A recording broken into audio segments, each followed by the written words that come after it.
Iran ने हिंद महासागर में अमेरिका ब्रिटेन की ज्वाइंट सैन्य बेस डिएगो गार्सिया पर बैलिस्टिक मिसाइलें दागी है। अमेरिकी अधिकारियों ने इसकी पुष्टि की है। ईरान ने 2 मिसाइलें दागी, लेकिन कोई भी बेस को निशाना नहीं बना सकी है। ये बेस ईरान के तट से लगभग 3810 किलोमीटर दूर है। तेहरान से इसकी दूरी 5000 किलोमीटर से भी ज्यादा है। डिएगो गार्सिया अमेरिका के लिए बेहद महत्वपूर्ण सैन्य ठिकाना है। इस बेस से अमेरिका अपने बॉम्बर प्लेन का इस्तेमाल करता है। यहाँ बड़े टैंकर विमानन KC-135 और निगरानी करने वाले विमानन भी काम कर सकते हैं। अमेरिकी राष्ट्रपति डोनाल्ड ट्रंप ने ईरान युद्ध में साथ न देने पर नाटो सहयोगी देशों पर नाराजगी जताई है। ट्रंप ने कहा है कि नाटो देश कायर है और अमेरिका के बिना ये गठबंधन सिर्फ कागजी शेर है। ट्रंप ने होर्मुज स्ट्रेट का जिक्र करते हुए कहा कि इसे खुला रखने के लिए सैन्य मदद देना आसान है, लेकिन सहयोगी देश इसमें भी पीछे हट रहे हैं। ये बहुत आसान सैन्य कदम है जिसमें बहुत कम जोखिम है, मगर वे मदद नहीं करना चाहते, कायर हैं और हम इसे याद रखेंगे। देखिए साहब, अमेरिका ने दुनिया की खाट खड़ी कर दी है, शामिल अपनी। हूड़मती में ये हमला शुरू किया, स्ट्रैटेजी नहीं थी, ये भी क्लियर नहीं था कि किस लिए हमला कर रहे हैं। और फिर you have gotten stuck in an endless protracted war. ठीक है, अब जो है दुनिया की इकोनॉमिक तबाही हो रही है, क्योंकि ईरान ने जैसे कहा था जाके स्ट्रेट ऑफ हॉर्मुज को ब्लॉक कर दिया। उससे दुनिया का इकोनॉमिक सत्यानाश शुरू हो रहा है। प्राइस ऑफ ऑयल $130 के ऊपर चली गई है, 150 तक जाएगी जिस दिन ये ट्रूप्स ऑन ग्राउंड डालेंगे। आप आज मेरी प्रेडिक्शन ले लीजिए, प्राइस ऑफ ऑयल $200 प्रति बैरल पार कर जाएगी। 50% भारत का तेल, 60% गैस वहां से आती है, 30% आपका यूरिया, उससे ज्यादा यूरिया फर्टिलाइजर वहां से आता है। अभी फसलें बोने का सीजन है, आप खाट खड़ी कर देंगे सारे फार्मर्स की। एशिया में, यूरोप में, अमेरिका में वो जो सोयाबीन फार्मर इस वक्त क्रॉप डालने जा रहे हैं, 42% उनके फर्टिलाइजर के रेट बढ़ गए। पेट्रोल का दाम वहां पे जो भी $2-3 प्रति गैलन था लड़ाई के पहले, वो अभी $5 के पास पहुंच गया है और ये $6-7-8 के ऊपर जा सकता है। जो नॉन एप्स्टीन वर्किंग क्लास है अमेरिका में, उसके पेट पे अच्छी खासी। डोनाल्ड ट्रंप लगातार नाटो और अन्य देशों से होर्मुज स्ट्रेट खुलवाने में मदद करने की मांग कर रहे हैं। ट्रंप ने social media platform truth social पर लिखा कि नाटो देश सिर्फ तेल की महंगाई की शिकायत करते हैं, लेकिन मदद करने आगे नहीं आते। ट्रंप ने इन देशों को कमजोर भी कहा और उनसे कहा कि समुद्री रास्ते की सुरक्षा की जिम्मेदारी सबको मिलकर उठानी चाहिए। ट्रंप बार बार अलग अलग देशों से मदद मांग रहे हैं और उन पर दबाव बना रहे हैं। अमेरिका अब चाहता है कि वो अकेली जिम्मेदारी न उठाए, बल्कि बाकी देश भी इसमें उसका साथ दें। ठीक है, प्रॉब्लम यह है कि आप लड़ने का शौक फरमाते हैं। डोनाल्ड ट्रंप साहब प्रेसिडेंट बनने के बाद 7-8 कंट्री पे हमला कर चुके हैं। ठीक है साहब, वेनेजुएला को एक दिन में खत्म कर दिया तो शेर 7वें आसमान पे पहुंच गया, ईरान पे चढ़ गए। सोचा था 2 या 3 दिन में खत्म होगा, 21वां दिन चल रहा है साहब, 22वां दिन। ठीक है, और खत्म होने का नाम क्या, और इंटेंसिफाई होता जा रहा है। और जब भी डोनाल्ड ट्रंप साहब पीस टॉक की बात करते हैं, वो हमला करते हैं। अब वो जो मरीन जो अपने हैं, 2500 मरीन जापान से ले आए हैं, 2500 मरीन अमेरिका से भेज रहे हैं, और वो कह रहे हैं कि हम नहीं डरते ग्राउंड वॉर से। तो आपने ग्राउंड वॉर लड़ी थी इराक, 8 साल पिट के वापस आ गए। आपने वियतनाम में लड़ी थी, 14 साल पिट के वापस आ गए। अफगानिस्तान में लड़े से 20 साल पिट के वापस आ गए। अब फिर शौक फरमा रहे हैं, तो अब फिर क्या किया जा सकता है साहब? प्रॉब्लम यह है कि आप शौक फरमाते हैं लड़ने का, ठीक है, और भुगते पूरी दुनिया। इकोनॉमी पूरी दुनिया की तबाह हो, रिसेशन आए, भट्टा बैठ जाए, आपको क्या फर्क पड़ता? आपका भी पड़ रहा है साहब। आपकी इकोनॉमी जब आपके लोगों को हिट करेगी ना, तब आपको होश हवास आपके वो उड़ा देंगे अगली इलेक्शन के अंदर। आप शायद सोच रहे हो कि मैं लड़ाई लंबी खींच के इलेक्शन ही कैंसिल करा दो। यही चारा रह गया है, और क्या रह गया। अमेरिका और इसराइल ने ईरान के नतांज न्यूक्लियर सेंटर पर हवाई हमला किया। इस हमले में अभी तक किसी भी तरह का रेडियो एक्टिव रिसाव नहीं हुआ। इस इलाके के आसपास रहने वाले लोगों को कोई खतरा नहीं है। अमेरिका और इसराइल ने पिछले साल जून में भी इस न्यूक्लियर साइट पर हमला किया था। वहीं होर्मुज को लेकर ईरान का कहना है कि रूट बंद नहीं हुआ। जो भी देश बात कर रहा है उसे रास्ता दिया जा रहा है। ईरान के विदेश मंत्री अब्बास अरागची ने कहा है कि हमारे अनुसार होर्मुज खुला है। ये सिर्फ उन देशों के जहाजों के लिए बंद है जो हम पर हमला कर रहे हैं। और अरागची ने साफ किया है कि अन्य देशों के जहाज सामान्य रूप से गुजर सकते हैं, लेकिन इसके लिए उन्हें तेहरान के साथ बात करनी होगी। ईरान के विदेश मंत्री अब्बास अरागची ने कहा कि अमेरिका और इसराइल के साथ चल रहे युद्ध को खत्म करने के लिए सिर्फ सीज फायर काफी नहीं है, बल्कि इसका पूरी तरह अंत होना चाहिए। ये युद्ध हमारा नहीं है, इसे हम पर थोपा गया है। जब हम अमेरिका के साथ बातचीत कर रहे थे तभी हम पर हमला किया गया, जो पूरी तरह गैर कानूनी और बिना उकसावे का था। ईरान जो भी कर रहा है वो आत्मरक्षा के तहत कर रहा है और वो जरूरत पड़ने पर और जितने समय तक जरूरी होगा अपनी रक्षा करता रहेगा। ईरान सीज फायर को स्वीकार्य नहीं करेगा, क्योंकि वो पिछले साल जैसी स्थिति दोबारा नहीं चाहता है। ये युद्ध पूरी तरह और हमेशा के लिए खत्म करने की गारंटी चाहिए, ताकि भविष्य में दोबारा ऐसी स्थिति न बन सके। अमेरिका, इजराइल जहां पर बम बरसा रहा है, तो उसके प्रतिकार के रूप में जो ईरान बैलिस्टिक मिसाइल और बम फोड़ रहा है, इससे मिडिल ईस्ट से लेकर के पूरी दुनिया में एक तरह से अघोषित तीसरे विश्व युद्ध का प्रारंभ हो चुका है। गैस के लिए त्राहिमाम लगभग देश में सुनाई दे रही है। पेट्रोल को, डीजल को लेकर के भी लोग आशंकित हैं और 1 करोड़ के करीब हमारे ही भारत के लोग जो खाड़ी देशों में, मिडिल ईस्ट में रहते हैं, उनके भी जीवन का संकट है। जल्दी से जल्दी ये युद्ध खत्म हो, इसके लिए सारे देशों के राष्ट्राध्यक्षों को एक पहल करनी पड़ेगी। यूएनओ मौन साध के बैठा है। World bank, IMF, WTO, WHO और सारे ह्यूमन राइट्स के बड़े बड़े ठेकेदार, सभी के मुंह के ऊपर टेप लगी हुई है, सबके मुंह में दही जमा पड़ा है। कोई बोलने का साहस इसलिए नहीं कर पा रहा कि ट्रंप आगे है, दुनिया की महाशक्ति इसमें आगे खड़ी है, हम क्या करें।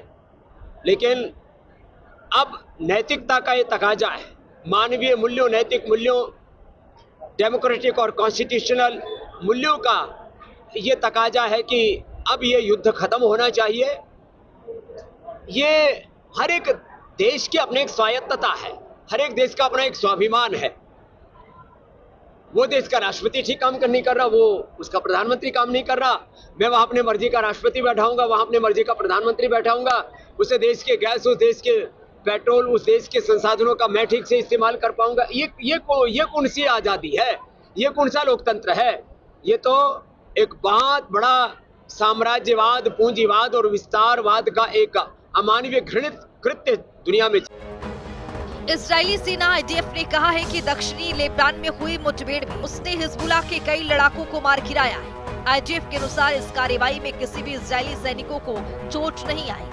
IDF गिवाती ब्रिगेड ने सैनिकों ने जमीनी ऑपरेशंस के दौरान हथियारबंद हिजबुल्लाह लड़ाकों को देखा है। इसके बाद दोनों तरफ से गोलीबारी हुई, जिसमें 4 लड़ाके मारे गए। ईरान के राष्ट्रपति मसूद पजेश्कियान ने मुस्लिम देशों से एकजुट रहने की अपील की है। पजेश्कियान ने कहा है कि ईरान का अपने पड़ोसी देशों से कोई विवाद नहीं है और इस्लामी दुनिया में बंटवारे का फायदा सिर्फ इजराइल को होगा। पजेश्कियान ने पड़ोसी देशों को भाई बताया है और आपसी सहयोग बढ़ाने की बात कही है। ईरान के राष्ट्रपति का ये बयान ऐसे समय में आया है जब 28 फरवरी से शुरू हुए अमेरिका, इजराइल और ईरान के युद्ध के बीच ईरान खाड़ी देशों पर लगातार मिसाइल और ड्रोन हमले कर रहा है। तेहरान का कहना है कि हमले खाड़ी क्षेत्र में मौजूद अमेरिकी ठिकानों को निशाना बनाकर किए जा रहे हैं।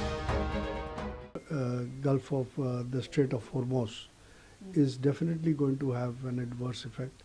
Although, thanks to the clout of our Prime Minister Modi and the diplomacy of our country that Indian ships have been able to come. रूस के राष्ट्रपति व्लादिमीर पुतिन ने ईरान को भरोसा दिलाया है कि रूस उसके साथ खड़ा है। क्रेमलिन के अनुसार पुतिन ने फारसी नववर्ष नवरोज के मौके पर ईरानी नेताओं को बधाई दी है और कहा है कि मॉस्को तेहरान का वफादार दोस्त और भरोसेमंद साझेदार बना रहेगा। मौजूदा मुश्किल हालात में ईरान के लोगों को मजबूती से डटे रहना चाहिए और रूस इस कठिन समय में उनका साथ देगा। अमेरिका और इजराइल के हमलों से मिडिल ईस्ट में हालात और बिगड़े हैं और इसका असर वैश्विक ऊर्जा बाजार पर भी पड़ा है। ईरान के तेल पर अस्थायी रूप से अमेरिकी प्रतिबंध हटाने के बाद भारत और एशिया के अन्य देशों की रिफाइनरियां फिर से ईरानी तेल खरीद शुरू कर सकते हैं। भारत की रिफाइनरियों ने इस दिशा में कदम बढ़ाने की योजना बनाई है। अमेरिकी ट्रेजरी ने 30 दिनों के लिए छूट दी है कि जिससे उन ईरानी तेल खेपों की खरीद की अनुमति मिल गई है जो पहले से समुद्र में जहाजों पर लदी हुई है। ये छूट उन सभी जहाजों पर लागू होगी जिनमें 20 मार्च तक तेल लोड हो चुका है और जिन्हें 19 अप्रैल तक उतारना होगा। ये जानकारी अमेरिका के office of foreign states control ने दी है। देखिए, जियोपॉलिटिकल टेंशन्स में रुपये में टेम्परेरी इम्पैक्ट आया है, पर भारत की अर्थव्यवस्था स्ट्रांग फंडामेंटल्स पर खड़ी हुई है।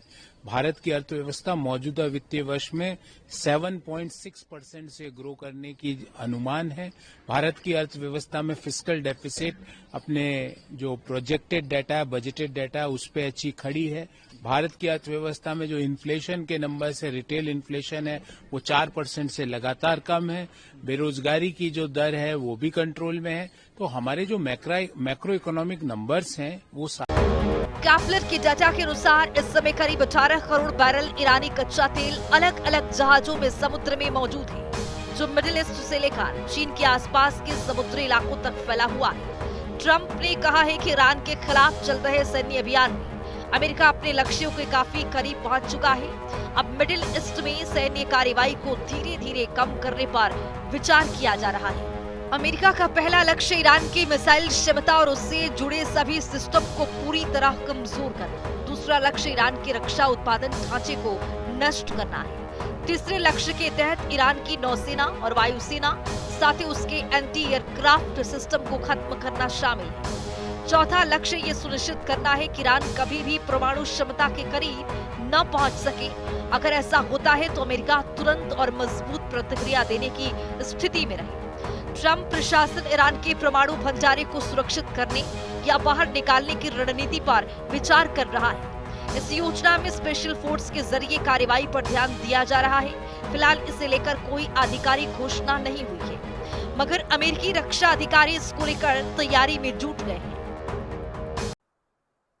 आज जब पूरी दुनिया रूस और यूक्रेन के साथ साथ ईरान इजराइल के बीच जारी संघर्ष को देख रही है, तो हम साफ देख सकते हैं कि फ्यूचर वॉरफेयर में ड्रोन्स और काउंटर ड्रोन टेक्नोलॉजी की बहुत बड़ी भूमिका है। दक्षिण कोरिया ने होर्मुज़ स्ट्रेट में सुरक्षा बहाल करने की मांग को लेकर यूरोपीय देशों और जापान के साथ जुड़ने का ऐलान किया। इसका मकसद वैश्विक ऊर्जा बाजार को स्थिर करना है। दक्षिण कोरिया के विदेश मंत्रालय ने कहा कि ये फैसला अंतर्राष्ट्रीय समुद्री मार्गों की सुरक्षा के लिए, साथ ही होर्मुज़ में रुकावट का उनकी ऊर्जा सप्लाई अर्थव्यवस्था पर सीधा असर पड़ सकता है। इस संयुक्त बयान में शामिल होना इस बात का संकेत है कि दक्षिण कोरिया सुरक्षित और स्वतंत्र समुद्री आवाजाही में योगदान देना चाहता है। ईरान के सुप्रीम लीडर मुस्तफा खामनेई ने कहा है कि अमेरिका और इजराइल के साथ जंग में दुश्मन की हार हुई है। नौरोज के मौके पर जारी लिखित संदेश में खामनेई ने कहा कि दुश्मन देशों को उम्मीद थी कि हमलों के बाद ईरानी जनता सरकार के खिलाफ खड़ी हो जाएगी, लेकिन ऐसा नहीं हुआ। खामनेई ने कहा कि मुझे लगा था कि कुछ दिनों के हमलों के बाद देश में डर और निराशा फैल जाएगी और लोग सरकार के खिलाफ खड़े हो जाएंगे, मगर ये गलत आकलन था। खामनेई के अनुसार इसके उलट देश में अलग अलग विचारधाराओं और मतभेदों के बावजूद एकजुटता देखने को मिली। इसी एकता की वजह से दुश्मन अपने मकसद में कामयाब नहीं हो पाए और उसके खेमे में ही दरार पड़ गई है। We can have dialogue, but I don't want to do a ceasefire. You know, you don't do a ceasefire when you're literally obliterating the other side. They don't have a Navy. They don't have an Air Force. They don't have any equipment. They don't have any spotters. They don't have anti-aircraft. They don't have radar. And their leaders have all been killed at every level. We're not looking to do that. सऊदी अरब की रक्षा मंत्रालय ने बताया है कि देश के पूर्वी हिस्से में कुल 22 ड्रोन को मार गिराया गया। ये ड्रोन ईरान की ओर से किए जा रहे हमलों का हिस्सा थे। ईरान ने अमेरिका और इजराइल के हमलों के जवाब में सऊदी अरब और आसपास के खाड़ी देशों पर जवाबी हमले तेज कर दिए। ईरान जंग के बीच भारत के 2 एलपीजी टैंकर जल्द ही होर्मुज स्ट्रेट से गुजरने की तैयारी कर रही है। पिछले 24 घंटों में इस अहम समुद्री रास्ते से कच्चे तेल के जहाजों की आवाजाही लगभग रुक गई है। पाइन गैस और जग बसंत नाम के 2 भारतीय एलपीजी टैंकर यूएई के शारजाह के पास मौजूद हैं।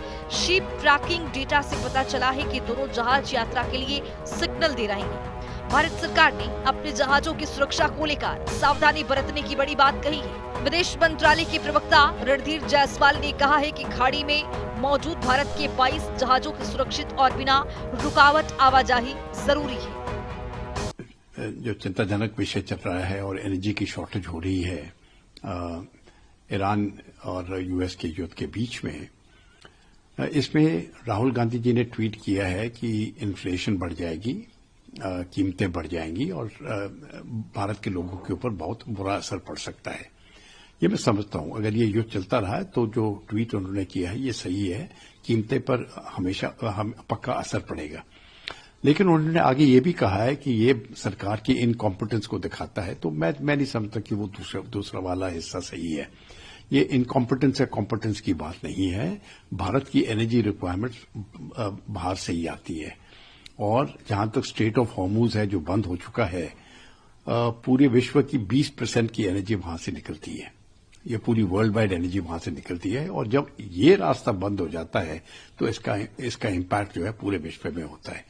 और क्योंकि ये गल्फ एनर्जी जो है ये ज्यादा करके भारत, चीन, साउथ कोरिया और जापान ये लोग इस्तेमाल करते हैं, ज्यादा करके ये मेजर कंज्यूमर्स हैं, इनके ऊपर इसका असर ज्यादा पड़ेगा। ऑल्टरनेट सोर्सेज एनर्जी लाने के लिए मुझे लगता है समय लगेगा और इसीलिए जो रक्षा मंत्री जी ने स्टेटमेंट दिया है, उन्होंने कबूल किया है कि यस प्रॉब्लम है क्योंकि एनर्जी सप्लाई बंद हुई है, लेकिन उन्होंने ये भी कहा है कि भारत सरकार जो है जो भी कदम लाजमी है वो ले रही है। अभी इसका मतलब नहीं है कि जो कदम ले रही है उससे बिल्कुल 100% सिचुएशन ठीक हो जाएगा, लेकिन मुझे लगता है कुछ हद तक ईज होगा। कीमतें बढ़ेंगी क्योंकि तेल की शॉर्टेज हो जाएगी और जैसे तेल की शॉर्टेज हो जाएगी तो कीमतें बढ़ेगी। तो इस प्रकार की चीजें चलती रहेंगी, लेकिन मैं समझता हूं कि भारत सरकार, जैसे रक्षा मंत्री ने बताया है, मुझे लगता है भारत सरकार इस सिचुएशन को बहुत अच्छी तरह से हैंडल कर रही है। अगर आप पूरी दुनिया को देखें तो जिस प्रकार से वहां पर टेंशन चल रहे हैं उस प्रकार के टेंशन भारत में नहीं। ईरान से जुड़े मानवाधिकार समूह ने दावा किया है कि वे अमेरिका और इजराइल के हमलों में अब तक ईरान के 3000 से ज्यादा लोग मारे जा चुके हैं। अमेरिका स्थित ह्यूमन राइट्स एक्टिविस्ट के मुताबिक 28 फरवरी से शुरू हुए हमलों में 3220 लोगों की मौत हुई। इनमें 1398 आम नागरिक शामिल हैं, जिनमें 210 बच्चे भी हैं। इसके अलावा 1165 सैन्य कर्मियों और 657 अन्य लोगों की भी मौत की बात कही गई है। ईरान के स्वास्थ्य मंत्रालय के आधिकारिक आंकड़ों के अनुसार इन हमलों में अब तक 1444 लोगों की मौत हुई और 18,551 लोग घायल हुए हैं। मिडिल ईस्ट में लगातार महायुद्ध जारी है। प्रोग्रामिंग डेस्क, जनता टीवी।